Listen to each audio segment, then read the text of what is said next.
அப்படின்றத பார்க்க போறோம். அதுக்கு நம்ம என்ன செய்ய போறோம் அப்படின்னா ஒரு ஆணி எடுத்துக்கணும்.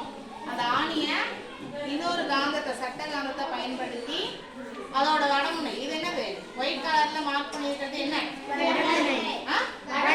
வடமுனை. அந்த வடமுனைய இந்த ஆணியோட ஒரு முனையிலேருந்து இன்னொரு முனை வரைக்கும் இப்படி தடவணும். இந்த மாதிரி ஒரு 30லேருந்து 40 தடவை செய்யணும். அது வந்து எப்படி இருக்கணும் அப்படின்னா ஒரே திசையில இருக்கணும். இப்படியே செஞ்சுட்டு இருந்தா இதே மாதிரியே 40 தடவையும் செய்யணும். அப்படி செஞ்சோம் அப்படின்னா இந்த இரும்பு என்னவா மாறும்? காந்தமா மாறும். இது என்ன மேஜிக்கு? காந்தமா மாறு அப்படின்னு சொல்லணுமா? செஞ்சு பார்க்கலாமா? இப்ப நீலா செய்ய போற. மோனிகா வா செய்யலாமா? ரெடியா? சரி. காந்தமா ஆயிடுச்சு எப்படி நம்ம கண்டுபிடிக்கிறது? ஒரு இரும்பு துகள் இங்க வச்சிருக்கேன். அதை டச் பண்ணும்போது காந்தம் வந்து இரும்பு துகளை என்ன செய்யும்?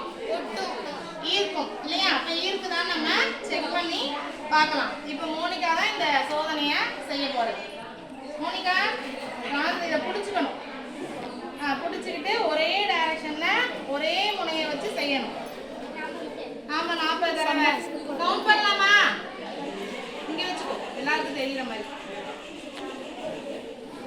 1 2 3 4 5 6 7 8 9 10 11 12 13 14 15 16 17 18 19